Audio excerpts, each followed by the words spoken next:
Assassinos da Lua das Flores, Petróleo, Morte e Criação do FBI de David Graham é uma obra-prima do jornalismo investigativo. Nele, o autor narra um dos capítulos mais sombrios da história dos Estados Unidos, onde a ganância, o preconceito e a luta por justiça colidem de uma maneira bem importante. Por volta do ano de 1870, a tribo Osage é transferida do seu território no Kansas para uma reserva supostamente pedregosa no estado de Oklahoma. Décadas mais tarde, descobre-se que eles estão sobre a reserva de um dos maiores poços de petróleo nos Estados Unidos. A história dos assassinatos Osage começa no início do século XX. A riqueza repentina os tornou alvo de uma série de assassinatos. Depois da Revolução Americana, durante anos a população se opôs à criação de um departamento de polícia, por medo que eles se tornassem uma força de repressão. O autor narra com riqueza de detalhes a situação em que os corpos eram encontrados e que não havia um padrão na forma como eram cometidos os assassinatos. O corpo conta sua história e os agentes não tinham nenhuma técnica de investigação. Com a descoberta dos poços de petróleo, a tribo Osage ficou à deriva no mundo estranho. Em 1803, o presidente Thomas Jefferson comprou o território da Louisiana dos franceses, no qual havia terra dominada pelos Osage. Não restou outra alternativa a eles e eles tiveram que ceder suas terras. Eles começaram a procurar outra terra para comprar. Havia um solo pedregoso que os brancos não queriam mais e os Osage compraram ele por R$ 1,70 o hectare e começaram o êxodo. No ano de 1904, o governo americano decidiu dividir a reserva indígena e doá-la ao novo estado de Oklahoma. Os Osage conseguiram que as terras fossem distribuídas apenas aos seus iguais. A tribo indígena sabia que havia alguma reserva de petróleo sob suas terras. A tribo estava sentada sob uma fortuna. Quando começaram a negociação para o loteamento, pequenos poços de petróleo já estavam em operação. Mas para garantir o controle sobre a riqueza mineral, a concessão não poderia ser vendida e somente era transmitida por herança. Logo, os Osages já estavam arrendando a terra a prospectores brancos. O governo americano, alegando que os Osages não saberiam cuidar do próprio dinheiro, eles foram obrigados a ter curadores brancos para supervisionar seus gastos. A tribo contratou detetives particulares para investigar os assassinatos, mas não havia pessoal treinado em medicina legal. Logo, o envenenamento foi considerado o modo perfeito de se cometer um crime. Ficava cada vez mais claro que havia uma conspiração para matar os índios ricos.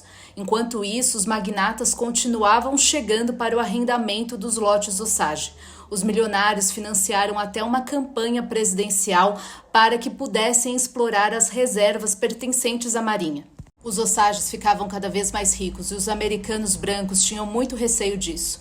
Eles sabiam usar o dinheiro com muita habilidade, mas não podiam gastar como queriam por conta do sistema de curatela. A Suprema Corte chamava de uma fraqueza racial. Naquele mesmo ano, o Congresso aprovou uma lei que eles só poderiam fazer pequenas retiradas anuais. A esta altura, já haviam 24 membros da tribo mortos. Em 1923, os Osages começaram a pressionar o governo federal para investigadores sem vínculo com funcionários do condado. Chegaram agentes de um ramo obscuro do Departamento de Justiça, que em 1935 passaria a se chamar FBI. Em 1908, Roosevelt criou essa divisão na esperança de preencher um vazio na aplicação das leis federais. Mas era uma miscelânea de casos, não tinha nenhuma divisão e foi quando começou a surgir a papiloscopia, a datiloscopia, mas o sistema de justiça era podre e havia muita corrupção. Os Osages foram obrigados a financiar parte da investigação federal com seus próprios recursos. Passaram-se 4 anos de diversos assassinatos sem que se chegasse a nenhuma conclusão sobre eles, nem que encontrasse uma ligação. Tom White seria a face pública da investigação, enquanto os outros agentes atuariam em segredo. Surgiu a figura do agente secreto e também começou a usar métodos de identificação. Mas havia a fabricação de evidências falsas e também espiões entre os investigadores. O fluxo de dinheiro corria em direção a camadas de corrupção. Os curadores eram da sociedade e eram muito desonestos. Os Osage sabiam disso, mas não tinham como impedir, pois eles tinham a lei e a máquina do lado deles. A lei impossibilitava a compra e venda de terras indígenas, mas a pessoa poderia conseguir o direito à terra concedida pelo governo a um indígena mediante herança. Os investigadores passaram a ser nacionais. Isso os afastava da corrupção em suas cidades, mas havia agente duplo na investigação. Quando começaram os primeiros julgamentos, ninguém sabia qual órgão do governo era responsável pela jurisdição nos assassinatos Osage. Tudo o que houve em seguida foi propaganda para o FBI, pois teve-se o cuidado de não revelar os erros da investigação. Criou-se uma história impecável da mitologia da fundação da agência. Em 1935, com o New Deal, eles poderiam, enfim, efetuar prisões e portar armas. Tinha chegado ao fim a era das pequenas agências. Em 1931, houve uma luta para pôr fim ao sistema corrupto das curadorias. O livro O Assassino da Lua das Flores nos mostra que os criminosos podem até escapar à justiça de seu tempo, mas que a história sempre fará o seu acerto de contas.